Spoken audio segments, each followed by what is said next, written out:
Hello and welcome to the Film Pulse podcast. This is episode number 448. My name's Adam Patterson. With me today we've got Kevin Rakestraw. Hey, Kevin. Hi.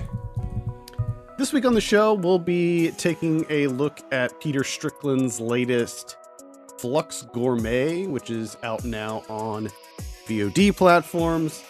We're also going to be going over some we're watching on the watch list and going over this week's new releases in theaters, on VOD, and Blu-ray as well. Thank you so much for tuning in this week. New Saved by the 90s is coming out hopefully this week. I'm not quite done with the edit yet, but it is in the can. I'm about a third of the way done, so stay tuned for that. Hope to have that out this week. Who knows, though, really. My work schedule's been wild lately, so we shall see. Let's get into our review. We're talking about Flux Gourmet. I have a synopsis here. Set at an institute devoted to culinary and alimentary performance, a collective finds themselves embroiled in power struggles, artistic vendettas, and gastrointestinal disorders. So I'm just to preface my thoughts on this movie. I am a huge fan of Peter Strickland. I love the influence that he has, or the influences that he draws from, with like European exploitation and horror. I love his style. I think that he's one of the few people who can make these sort of modern films that evoke those 70s European films and does it in such a way that it honors them without being like feel like cheap carbon copies. So I really like and respect the director. However, this movie I just could not get into on any level whatsoever, and I just hated life while I was watching it.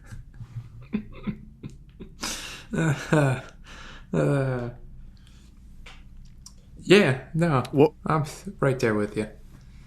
I don't think I'm as big of a fan of his as you are, but I don't know, man. After this one, I might be, because I actually wasn't a big fan of what was the last one about the dress? What was that called? In Fabric. In Fabric, yeah. I actually wasn't a big fan of In Fabric either.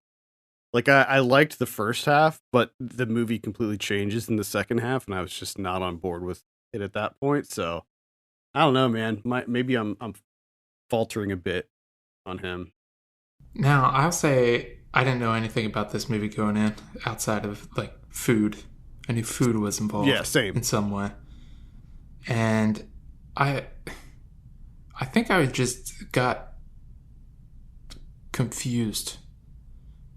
Or just my expectations, even though my expectations weren't really solidified in any way, shape, or form. But just knowing that it's Peter Strickland and it was put out by IFC Midnight, I was thinking, okay, this is kind of like a horror movie, I guess. Or something along those lines. And I just kept waiting for stuff to happen, like something of interest. Besides, a guy farting. One of my least paid... Yeah, I mean, it's just really, it's a little under 2 hours of my least favorite thing, which is performance art. And just bad performance art. I maybe didn't really know what this was going into it either. I also thought it was going to be a horror film, just because all of Peter Strickland's movies are horror movies. For the most part. I mean, Duke of Burgundy really wasn't, but yeah, so and also, like, if you do see the trailer, it looks like a horror movie, but it's definitely not. It's more of a comedy, like a dark comedy than anything. Yeah. And, you know, it just kind of pokes fun at performance art and just the whole scene, and you have these like culinary artists that like hook up microphones and shit to like blenders and stuff, and then they do these dumb little shows, and you have a cast of relatively unlikable, shallow characters who contribute very little to the movie, and overall it's just like a nothing burger of a movie, really. Like, it truly is. I mean, you have a little bit of the power dynamics and poking fun at the performance art, poking fun at patrons yeah, and residencies, and constructive criticism, feedback, the all that stuff. But like the flanger or whatever. the flanger, so it's mostly centered around a flanger, and then already forget the name of the other band. Something Snacks. Oh, They do stuff with terrapins. Oh my god, it's like on the tip of my tongue. Mangrove. They're doing their Mangrove. Yeah, it might be. But all of it is just. I just didn't find it engaging in any shape or form. Like, it's just nothing. Nothing gripped me. Nothing was of interest. Nothing was engaging.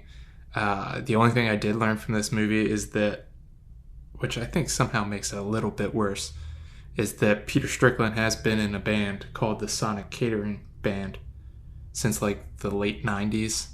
And that's what they do. Yeah, I is microphones and blenders and stuff like that, and I'm just like, oh, so not only does someone do this, but he does this. I had heard that, or I saw something that said that like this was his most personal movie to date, or something like that, or self-reflexive, or something like that. And I was just like, okay, cool. I mean, I guess this is a movie that will probably speak to a very select few, but those few that it speaks to will probably love this. I just couldn't get on board with it at all, and I think that a big part of it is the performance art thing. Like, I honestly find most performance art to be utterly ridiculous. There's certain performance artists and performance art, like specific pieces, that I find fascinating. Like some of the Marina Abramovich stuff I think is really interesting, especially that one where she had like, it was like one of the older ones that she did where she had all the items on the table and then she just stood there all day and then people could just do whatever they wanted to her and she didn't. Do you know which one I'm talking about? No, I had never watched the documentary or whatever. Yeah, she did this one crazy piece where she had all these things on a table, including a pistol with one bullet in it. And she just stood there, and people who were coming to like the museum or whatever, or the gallery, could just come up and take whatever they wanted off the table and do whatever they wanted to her. Like, draw on her, tickle her, kiss her, whatever. Shoot her if they wanted. But yeah, so stuff like that I think is interesting. But when you're just making sounds with food, yeah, well, I think that's another thing too, that it's two of my least favorite things. It's not only the performance art, which I'm not a fan of, is that I don't like that like ambient drone music stuff. I can't stand it. I don't know why you would want to listen to it. I mean, like, I'm one of those people that will say like, oh yeah, anything can be music, but then I hear this and I'm like, that's not music. That's like, those are just like feedback loops. Like, that's just feedback. That's all that is. Yeah. It sounds horrible. And the fact that it's so loud and prominent throughout the entire movie, it's so grating. Like, I hated it. Like, frequencies, like, oh, what does this food sound like? Like, what frequency is this beetroot on when we blend it up? It's like, I don't care. This is dumb. Yeah, no thanks. Just no thanks all around. I'm right there with you. Is that there's there's a lot of movies that I dislike, you know. And the tough thing about this movie is like in terms of direction, it's not No, no. bad. You know, it's And it looks competent. good. It It looks looks good. good, Yeah. but I hated my Yeah. life watching it. I hated it. And that's the thing. Like, when you watch a Strickland movie, at the very least, it's going to look good visually. And like the cinematography is quite good in this as well. I love the title cards. Thought that they looked great. But it's just, yeah, no. And then the whole like through line with the guy who's like documenting the residency and like how he had all kinds of issues like celiac disease, but they didn't know it at the time. And he was like, so that there's this whole through line of him having lots of gas and like trying to figure out what was wrong with him. And then they incorporated that into the show. It's so funny. And I'll talk about this in just a bit. But I saw Crimes of the Future this week as well. And it was like the exact same. It was like the exact same plot. And I'll get into that in just a second. Was there anything else you wanted to add about Flux Gourmet? Oh God, no! I never want to talk about this movie ever again. All right, let's go ahead and give it a score. Unfortunately, this is just a 1 for me. Like I actively hated my time with this, and I just don't want to go back to it again. Couldn't stand it. Yeah, yeah. I'm a 1 too. Mostly because it's really really hot out, you know.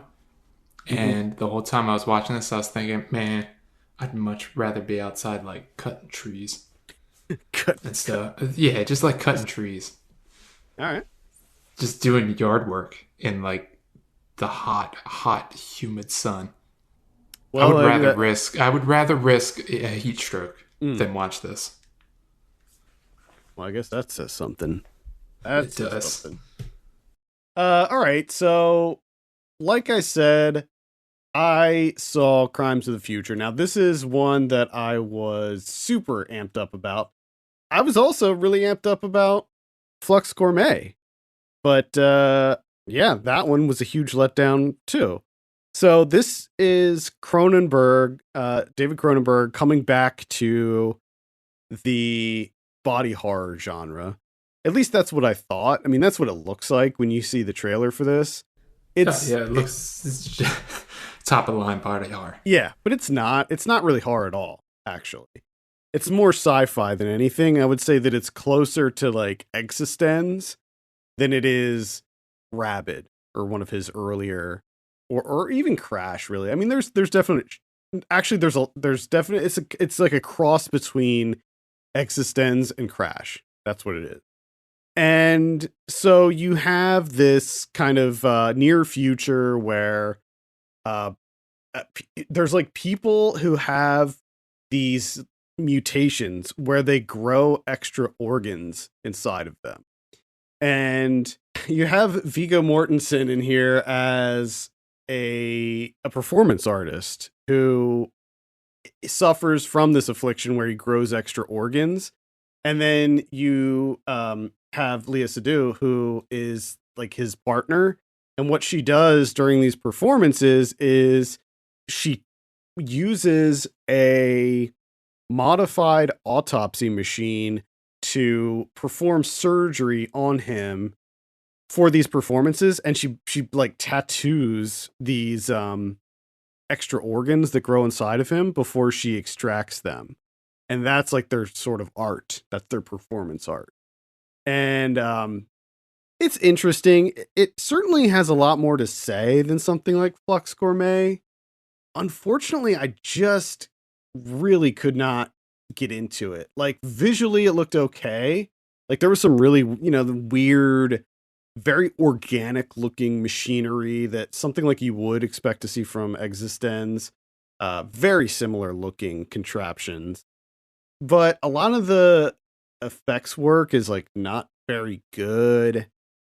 And yeah, I don't know. I guess I was just a bit disappointed in the overall just the overall narrative of it. Like it sounds like it would be kind of interesting because it turns out that Vigo is actually working with the cops as an informer. Like, so he's sort of infiltrating this world of like organ harvesting. There's also like these sort of activist, almost terrorist groups that think that growing these organs is like the next step in evolution. And so there's just a lot going on, but ultimately it's just kind of dry and just a lot of Vigo creeping around in like a black cloak, just constantly clearing his throat and coughing, because the whole thing is he's sick all the time. So yeah, Kristen Stewart's in here too. She's pretty good. Good performances all around. But yeah, unfortunately, I just really wasn't into the overall narrative here. Well, that's disappointing. I mean, it was certainly better than Flux Gourmet, but it doesn't take much. Remember, heat stroke. yeah, it's true. Heat stroke is. I'll be curious to hear your thoughts on this, but I suspect you're not going to be that into it. I'm probably not going to watch it. Okay. As far as like the body horror, it's very light. Okay. Yeah, there's like not a whole lot of like sort of squirmy type body horror moments. Certainly not as much as Crash or really any of his other movies. Like there's some operating scenes, but they don't look very real, so like it's not too bad. And it takes place in a future where people like don't feel pain. So like I don't know. It's just middle of the road for me. Well, I went back to M. Night Shyamalan's Unbreakable from 2000. Keeping the Shyamalan thing going. Okay, so this is a rewatch for you. Is this? So this is a rewatch. Yeah. I was very excited for this actually because I remember really, really liking this movie, and my wife has never seen it. I mean, we've been kind of on a M. Night Shyamalan kick lately, or at least just going through his filmography. And so I was pretty excited to go back and see how this one plays out. Because also, it's been enough time has passed that I don't remember a lot of it. Like, I remember the main stuff, obviously. But the majority of the movie, I don't remember. So it's almost like watching it with fresh eyes. And yeah, I gotta say, it holds up. I really enjoy this movie. It's just a really simple story that he used to do so well, where there's something about like the wholesomeness of his films, and I think this is just a great one of like the whole idea, the very American feeling. Well, maybe it is in other countries too, but like how your dad's a superhero, and your dad's just like the best, and no one can beat him, and just the way that it plays out here. So I was not disappointed. I like this more than Sixth Sense. I mean, everybody everybody looks at Sixth Sense as like the go-to, but I actually like Unbreakable. I like Sixth Sense, but I like Sixth Sense too, but it relies too much on that twist, I think. Yeah, where here it's just this is just a great story. That's exactly what I was going to say, was that after the twist in Sixth Sense, like the movie kind of loses its luster a little bit. Yeah, because it relies a bit too much on like a novelty. Whereas Unbreakable, you do have a fun twist in there, but it's just still from start to finish. Like, you can go back and rewatch Unbreakable and still get a lot of entertainment value out of it. And it works in so many different ways. Like I said, the whole my dad's the best. He's a superhero type thing. No one can beat my dad. It works great as a origin story of a superhero where he's just like kind of figuring this stuff out on his own. And then it does have like a little bit of a twist to it, but it obviously doesn't rely upon that. It's just more of kind of like an exclamation point. I have not seen Glass. I heard not great things. I know. But I'm kind of, after rewatching this, I might do it.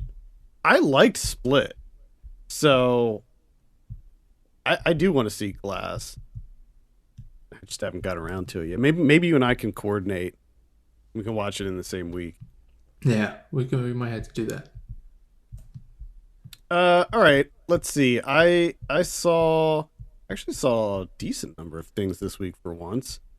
I saw Beavis and Butthead Do the Universe, which is a movie that I didn't even know existed until the day it came out. I literally had no idea that this was a thing until it came out. Now, this is on Paramount Plus. So if you have Paramount Plus, you can watch it on there. It's only on there, I believe. And the thing about it is it feels like an actual movie. And by that I mean like they released all those South Park specials, like the pandemic specials and all of that stuff. And those just feel like episodes of South Park. Like there's nothing about them that elevates them above just a regular episode of South Park, but just longer. With Beavis and Butthead Do the Universe, the production quality, like the animation quality, is very high. Like it looks really good. It looks like the last movie, Beavis and Butthead Do America. Now, full disclosure, I was not super into Beavis and Butthead growing up. A lot of people our age were really into Beavis and Butthead. They loved it. Yeah. Now, were you? No. I take it you weren't, right? No, I did not. They annoyed the hell out of me. Yeah. The TV show especially was really annoying. Really, really annoying. And the thing is, like, I remember when I was a kid, I wasn't allowed to watch Beavis and Butthead, but occasionally I would, like, kind of sneak it on. And I remember, because everybody in our class loved it and just would always do the impressions and talk about it and stuff. So it was one of those things where, like, I felt like I was supposed to like it, so I watched it. Mm-hmm. But I was just never that into it. I do remember the movie, when that came out, I remember seeing the movie and thinking that it was significantly better than the show. And this movie is, it's actually not too bad. It's pretty damn funny. Obviously, the humor is very lowbrow, but the premise here is that Beavis and Butthead get, through a ridiculous series of events, they go to space camp. And they get picked to go into space and help, like, with this, like, dock the space shuttle to this, like, satellite or something. And of course they screw it up. They end up getting sucked into a black hole and transported from 1998 to 2022. So you have this kind of fish out of water thing where it's these characters from 1998 dealing with the climate, the social climate of 2022. And that's just kind of funny. Like, I wish, in fact, if I have one major criticism, I feel like they just didn't do enough with that, because I feel like there's a lot different now than in 1998 with Beavis and Butthead, you know, correctness wise. Yeah. So it's a pretty funny premise, and yeah, I enjoyed it. It's so weird because so much time has passed since we've seen them last, and yet the animation style is the exact same. I mean, like, you could probably put them side by side. Not necessarily the show, but definitely the movie, the last movie. Mike Judge comes back and does, like, all the characters.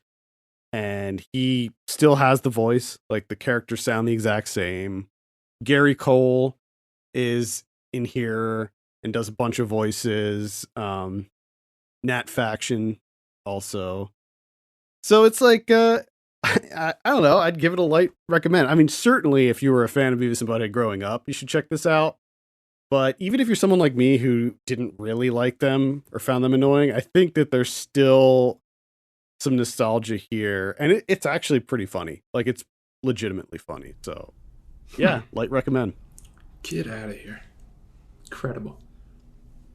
Ooh, a nice segue. Incredible. Because the other movie I watched is The Incredible Melting Man. This is from 1977, William Sachs. This is on Amazon Prime. My wife found this and just thought it looked like the funniest thing in the world. So I'm down because it's just a guy that's melting.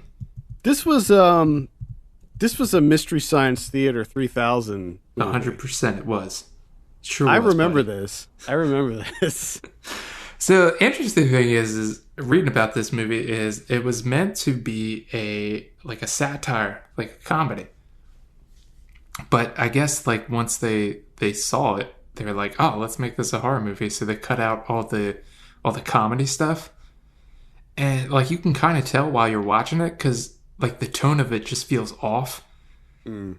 Because some of it, like some of the side character stuff, where the incredible melting man isn't there, they're just kind of like banter and stuff, and you kind of get the sense that it feels like a comedic movie. But then a lot of the other times they're playing it straight and they're trying to be serious, and you're just like, I'm not exactly sure what the fuck is going on with this movie. But he's a melting man. He's an astronaut. He was in space. There was a solar flare through the rings of Saturn, which killed everyone except for him. God knows how he made it back to Earth, but he did from Saturn, even though it like knocked him out, and now he's melting. But just forget all that. But he just wakes up, he takes off his bandages, he's like, "Ah, fuck, I'm melting, this sucks." And then he just decides that he has to eat people. For who knows why. Nothing's ever explained. But when this movie is bad, it's phenomenal. Like in that opening scene where he discovers that he's like, "Oh shit, I'm melting. Fuck this." He starts smashing stuff. The nurse comes back and she's like, "Oh god, no." And runs out. And he chases her. And it's this like extended sequence of her running in slow-mo, screaming down a long hallway. And the way it's set up, you're like, "Oh, well, surely she's being chased by the incredible fucking melting man. Gotta be." And then, like, she kind of drifts off to the side, and you can see what's behind her down this long hallway, and there's absolutely nothing.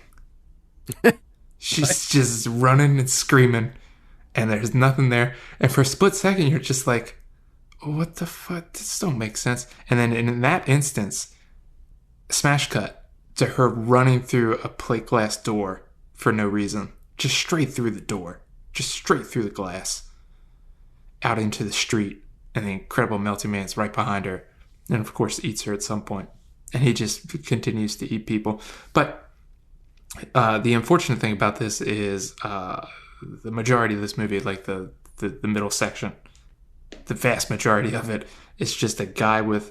I'll give it to them. The effects are pretty great. He does melt. He's constantly melting. It looks disgusting.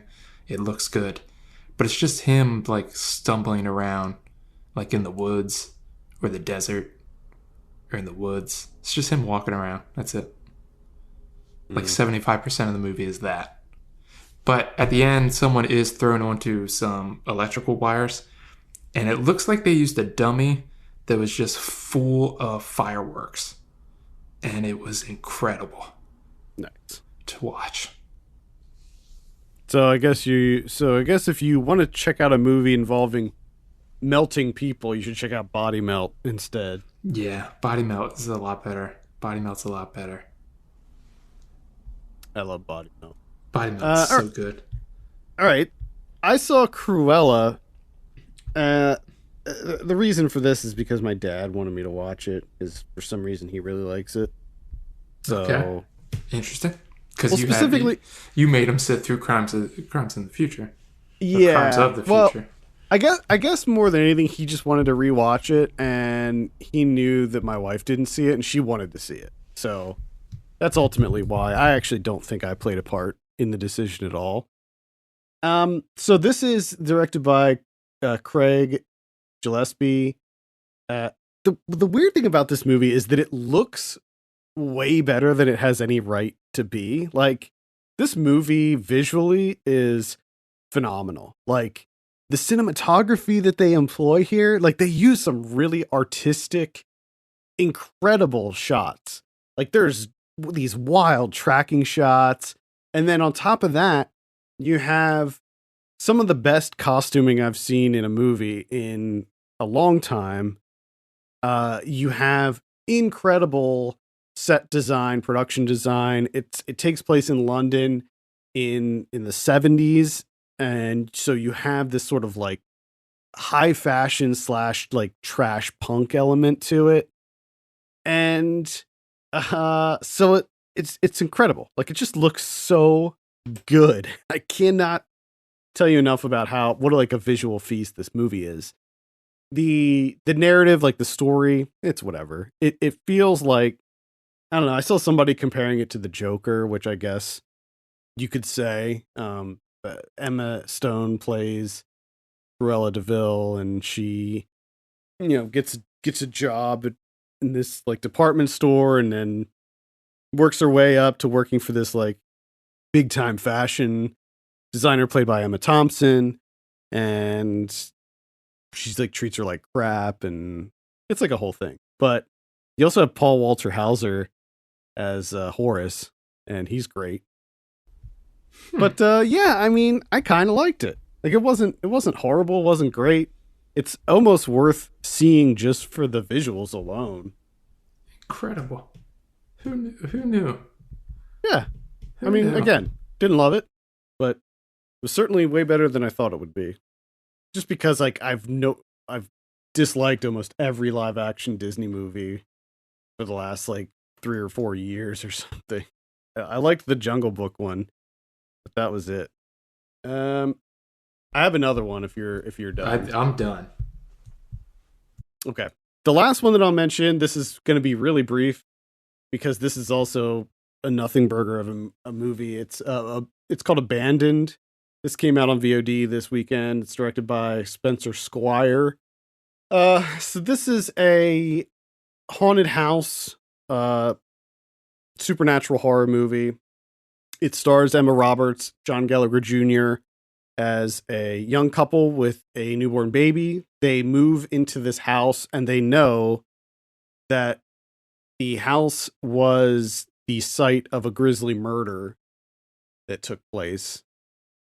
And Emma Roberts, who is suffering from postpartum depression, starts to see some strange things in the house. And then it escalates from there. So you have this whole, like, is she crazy? Or is there something going on? That type of thing. And then on top of that, you have Michael Shannon in here as this weirdo neighbor who just like appears out of nowhere at the most convenient times. So you know that there's like something up with him. And then you find out more about the family who lived there and the murders and what happened. And it goes exactly to where you would expect it to go if you've seen movies like this before. It's super predictable. Nothing about it is scary. Like, there's nothing. There's some really cheap jump scares in here that don't work at all. It's a shame. I like everybody in here, really. But they're just, I don't want to say they're underutilized, but just like it's not a very interesting role for any of them. Yeah. And ultimately, the movie itself is just pretty bland and boring and very forgettable. So I cannot recommend Abandoned because, like, honestly, you'll figure out what's up with this movie like 5 minutes in. So then the rest of the time, you're just waiting for it to play out. Yeah. It sounds like a movie that's been made like 79 times over the last how many years? Feels like we get like 9 of these a year. Yeah, like the horror elements are just, they're so bad. They're either false jump scares, or they're like, oh, she saw a ghost for like a split second. Like, there's a couple set pieces, but they're all like not good at all. So, yeah. And then of course it's all just like everything's like symbolism and stuff, and it's just none of it works. So yeah. Everything's symbolism. I just want a movie in a house and there's actual demons, and the demons are just fucking going nuts. They're what I want. Wild. They're just little fucking goblins. Not everything. Shit. Yeah, not everything has to represent mental illness or addiction or whatever. Like, yeah. We've seen that before. How about a movie where it's just a grisly murder took place in the house, and now the house is haunted. Yeah. And there's a weirdo neighbor, and you don't know if it's ghosts or him or what. Yeah. And maybe But there's goblins. Are goblins. Maybe there's a portal situation, like in the basement or behind the bookcase or something, where there's goblins coming through the portal. There's definitely a dearth of portals in movies. We need more portals. We need more goblins, more portals. I want to see more just like Satan himself. We just need more movies like The Japanese House and The American House. Both of those. Yeah. I just want to get back to really no symbolism. But if you have it, it's wild. You know, just go nuts with it. I really don't need the woman's crazy. She has postpartum depression. Oh boy. Oh boy. Oh my goodness. At least she has a partner this time. You know, usually it's just a single mom moved into a house with her son. Yeah, I mean, she might as well be, because the John Gallagher Jr. contributes nothing to the movie at all. Like, most of the scenes are him visiting farms and like killing pigs. Because he's a vet. And he has to like put down some sick pig. See, that'd be great if it was ghost pigs. Coming back, because people don't realize this. Pigs will fuck you up. They will fucking eat you. Could you imagine ghost pigs eating you? Little goblin pigs. There's your fucking movie. A portal with goblin pigs. Hell yeah. All right, let's see what we have in theaters this week. We got Minions: The Rise of Gru coming out. They keep making these. So I guess it started with Despicable Me, right? And then the Minions were so popular amongst small children that they sort of took over. The funny thing is I don't know if it's small children. You think it's adults? Yeah, that like out of my own personal experience, the people that I've seen being really into Minions are people that are not toddlers. They're full-grown adults. I don't get it. Dude, Ryan, and I'm going to ask him about this. I don't know if you noticed, but Ryan has multiple Minions, like, toys in his house. Yeah. He's a 40-year-old man. Minions have a fucking stranglehold on middle-aged people. I don't know why. It's the dumbest shit. I mean, I saw the first Despicable Me movie. That's the only one I saw. It's the only one I need to see. The Minions are the most annoying, dumb shit characters. Correct. There's no point. Like they're not funny. They're not endearing. They're just annoying. They're stupid. I mean, I get why like little kids might like them because, you know, they make goofy noises and they look silly. I'm gonna have to ask her. I'm gonna have to ask Ryan. Personal experience. I've never seen a kid into Minions. I've only seen people like 30 years or older into Minions. That's it. It's so weird, man. I don't get it. I really don't get it. Yeah, that's pretty much it as far as theaters. On VOD, let's see. On the 27th, we have Blasted, and that's going to be on Netflix. I think that's like a sci-fi comedy or something. Then on the 28th, we have Green Ghost and the Masters of the Stone. We have Doula. We have Endangered. That's going to be on HBO Max. And then on July 1st, we have Hot Seat, Rubicon. That's I think a sci-fi horror movie. We have Sniper, the White Raven, which I don't think is it a part of this related. It's not a part of the Sniper series? I don't think so. I think this one is actually from a different country. This is a Ukrainian film. So, yeah, I don't think it's the same. I mean, maybe in name only. We have Codename Banshee with Antonio Banderas. We have Accepted. It's a documentary about getting into college, I think. And it looks like that's about it for VOD. On Blu-ray this week, we have Out of Sight from 1998 coming out in 4K. I'd like to revisit this because I really liked this movie when I was younger, and I'd be curious to see how I feel about it now. I interested in doing this as well because I was on the flip side. I did Oh, not you like didn't like the it? I did not like this movie at all. Yeah, I liked it. We have Killer's Kiss from 1955. That's going to be on 4K as well. True Romance from 1993 is coming out on Arrow, and this is going to have multiple editions, including a 4K HDR version. Fantastic Beasts: Secrets of Dumbledore coming out. We have the films of Doris Wishman, The Twilight Years. That's going to be an AGFA release. All right. Uh, Includes a whole bunch of titles: Double Agent 73, The Immoral 3, The Amazing Transplant, Let Me Die a Woman, Keyholes Are for Peeping. Let's see, Harlem Nights from 1989. Oh, nice. This is Eddie Murphy and Richard Pryor. Never saw this, actually. Got a hell of a cast. Yeah, so this has been on my list forever.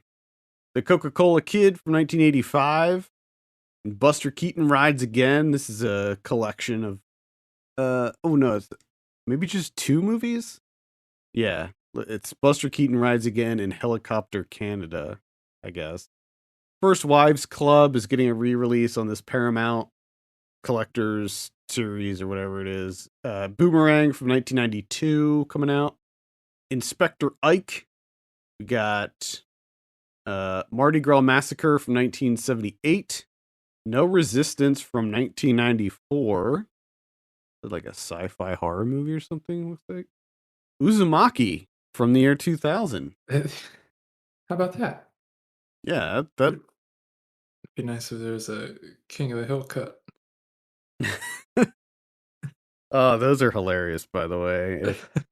If you're not familiar, there's an artist on Twitter who is he redoes Uzumaki, Ito's Uzumaki in with King of the Hill characters, and it's hilarious. It's bringing me so much joy. What do you know? Do you know the name of this person off the top of your I head? don't, unfortunately. Just search for it. I'm sure it'll pop up. Hey, Stop Stabbing Me from 2003. Severin Films is releasing this. I have to keep that on my radar. Videophobia from 2019. The 2022 version of Firestarter, which I heard is really bad, is coming out. Yeah. Video Violence and Video Violence 2. These are I think the first Video Violence. It's about a husband and wife. They open up a video store, and they find out that the people are only renting horror movies, and it's I think that it was actually shot on VHS, if I remember correctly, and that's why I sought it out, because I had a little phase there where I was trying to seek out all the SOV movies. Out of Order from 1984, coming out in 4K. King Car from last year. Air Doll from 2009. Let's see, we got See For Me, Horror Noir, which is not the documentary. It's actually like a fictionalized, I think it's like an anthology movie that's sort of inspired by the documentary. Okay, gotcha. So it's sort of like a new Tales from the Hood or something. Yeah. I remember I started watching it, but I really didn't like it, so I turned it off. Oh no. What about Criterion's this week? I've got two. The first one is The Worst Person in the World. You know, that movie from just a couple years ago that everyone That's fucking ape shit for. What a turnaround. What a turnaround this. I really like this movie a lot, by the way. Well, good for you, because no one cares about that one. We only care about the other one that's coming out, and that's Pink Oh Flamingos. yeah. Hell yeah. Now what I want to know is what we're looking at as far as bonus content on this bad boy.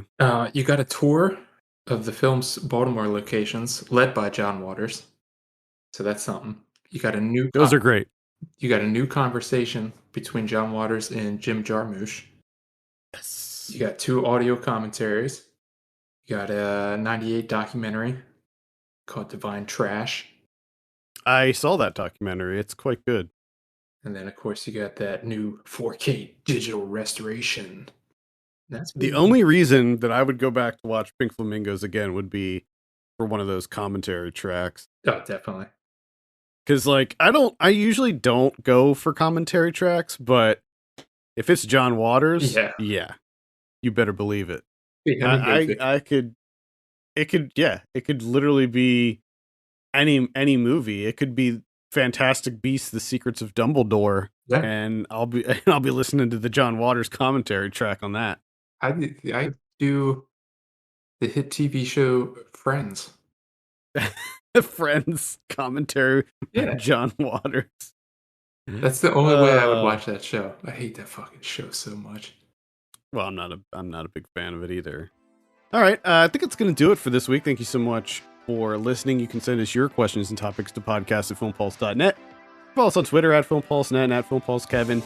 And if you have a minute, consider giving us a review on iTunes. That would be very much appreciated. For Kevin Rakestraw, my name's Adam Patterson. We'll see you next week.